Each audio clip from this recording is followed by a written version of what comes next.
Hello, and thank you for joining us on Giving Voice to Depression. I'm Bridget. And I'm Terry. More than 350 million people worldwide suffer from depression, but you do not have to have it yourself to be affected by it. Its prevalence pretty much guarantees that someone you care about battles its darkness. This podcast tries to shine some light into that darkness.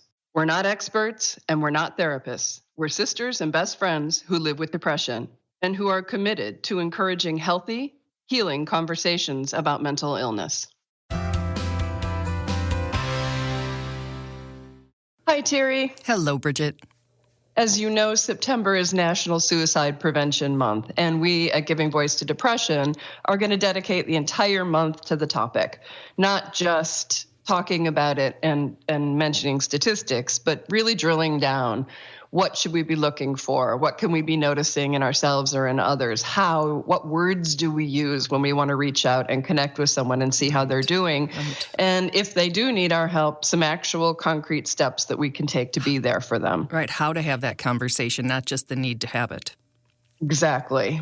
And as we're forming our board, we are really looking for experts because, as we've said, you and I aren't, although we have been touched by suicide. And we are lucky to have one of our new board members, Dr. Barbara Moser. She's a family physician. She's the chair of the Prevent Suicide Greater Milwaukee Coalition, and she was kind enough to let us catch up with her during one of her holidays on a farm. So we're going to hear a little bit of outdoorsy sounds like wind and planes. But she is on the inside and has a lot to teach us. So let's hear what she has to say. Suicide. The very word catches your attention, doesn't it? It catches everyone's attention.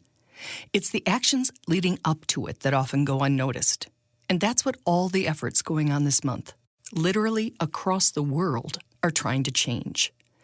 Today, in the first of a two-part series, Dr. Barbara Moser starts the discussion about suicide prevention with us. And it's a complicated one, literally from the first question.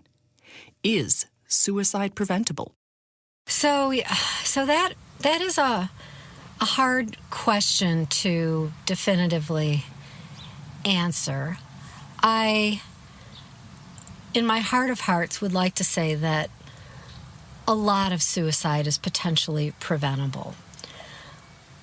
When you talk about suicide prevention, you have to take into account what you know about a person at the time. And what I always say to persons who've survived a suicide is you only know what you know at the time the person died. And sure, in retrospect, you may be able to piece things together that you could have done, but you just know what you know at the time, and that's what you can act on. And so I think we have to be careful if we say, yes, suicide is totally preventable. That being said, I work in suicide prevention. So I absolutely think there are things that we can do as individuals, as organizations, as providers of healthcare, and on a community and societal level to help prevent suicide and to make suicide a much less frequent event than it is right now. But, is it totally preventable? I can't say that. Now, there are some people who would say that. Mm-hmm.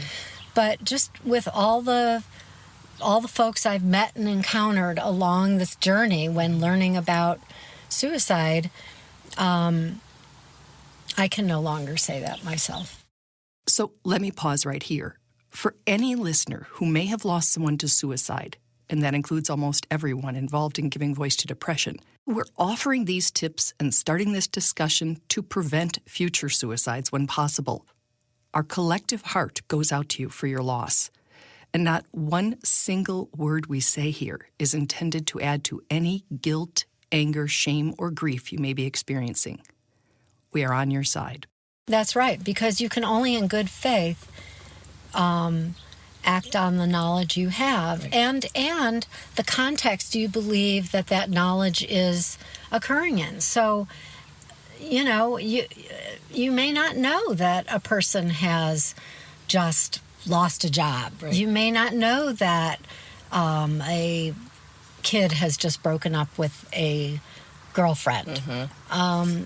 You may not know that somebody has undiagnosed depression. Right. You know, you just don't know those things. Right. And so that's why I say I think everything needs to be taken in context. Mm-hmm. But I wouldn't be doing this work if I didn't think there were big things, mm-hmm. that we could do to significantly lower the rate of suicide in our country. Well, let's talk about it. What can we do if we believe that someone is getting close to that point? Or if they tell us they are? So the most important thing we can do is to physically be with somebody and to be a supportive, empathetic presence in that person's life, and to ask, are you thinking of suicide? Are you thinking of killing yourself? And that bluntly. Because if you ask, for instance, are you thinking of hurting yourself? Right. Somebody may just say, no, I'm not thinking of hurting myself. Well, they may not be thinking of hurting themselves. They may be thinking of killing themselves. So you're not getting an exact answer. So in my experience and in the training I've had in suicide prevention, the best way to ask is just to be very direct and say, are you thinking of suicide? It sounds like a really hard question to ask, but we can tell you from personal experience, working on a crisis hotline and from speaking with people through this project. A, research proves it's the best approach. And B, your directness will often be received with relief. Now, you know, I'm not going to start a conversation with that question. I'm going to sit with somebody. I'm going to find out what's happening with them in their life. I'll have some sense maybe over time of knowing them that they've been having a very difficult time. They're going through a divorce. They're miserable. They've changed. Their behavior's changed. Their hygiene has changed. There's all kinds of warning signs. The warning signs. We'll be linking to and posting them, but right now we'll run through a list from the Suicide Prevention Lifeline page just to familiarize you with them. Talking about wanting to die or to kill themselves. Looking for a way to kill themselves, like searching online or buying a gun. Talking about feeling hopeless or having no reason to live. Talking about feeling trapped or in unbearable pain. Talking about being a burden to others. Increasing the use of alcohol or drugs. Acting anxious or agitated, behaving recklessly, sleeping too little or too much, withdrawing or isolating themselves, showing rage or talking about seeking revenge, extreme mood swings. Okay, back to the expert. So you notice some of these warning signs in a person, and the sidelines are no longer a responsible option. And so I'll build up to it, and then I'll say, you know, I really care about you. And I've noticed how really miserable you've been the last few weeks. I mean, I'm really worried about you. Are you thinking of killing yourself? Are you thinking of suicide? And then I'll wait for the answer. And sometimes you'll get a very sincere, quick answer.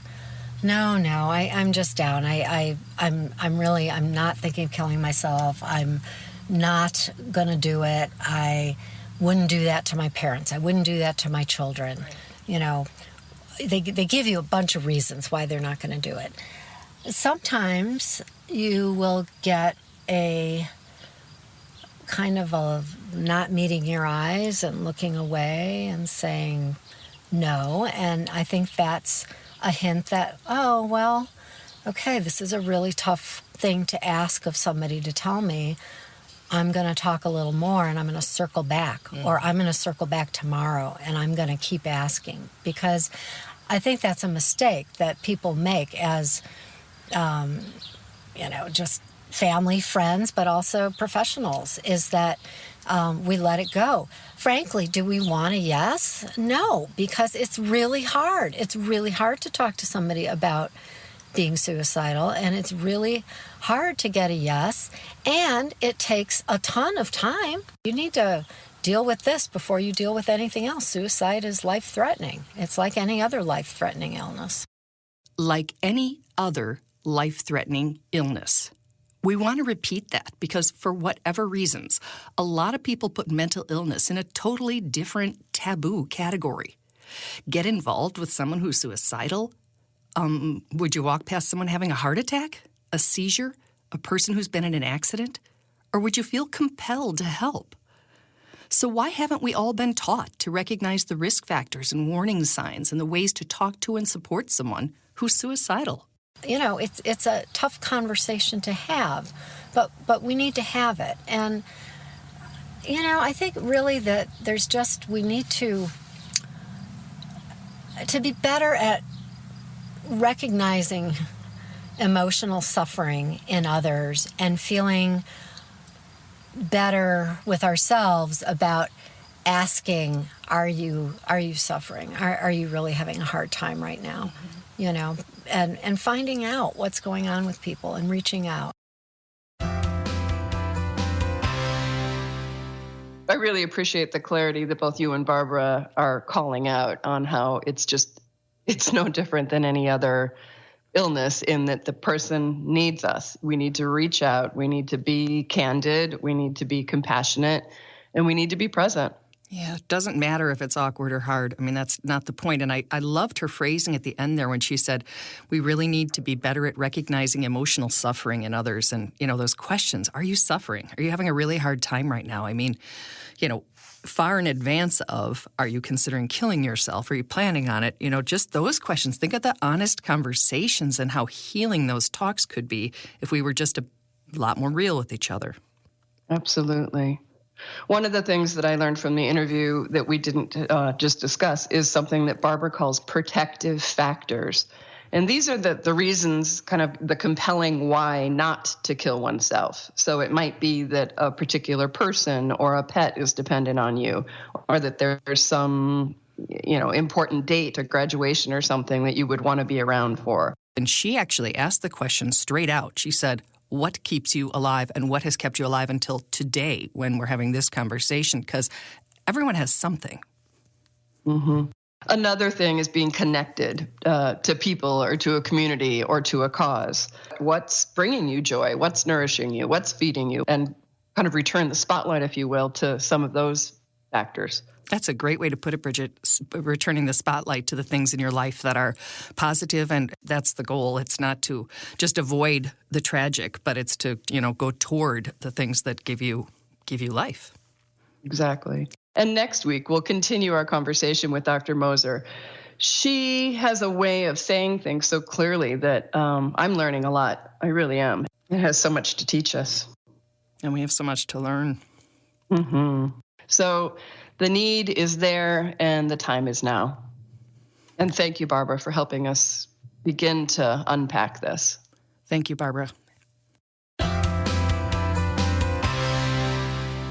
We hope that our podcasts bring about a little more understanding or help people articulate their experience of depression a little more. And thanks to each and every person who's digging deep and finding the words and finding the courage to give voice to depression. And you can find our podcasts on our website, givingvoicetodepression.com, as well as on iTunes, where we hope you will subscribe, rate, and respectfully comment. And please remember, if you're hurting, speak up. If someone else is hurting, listen up.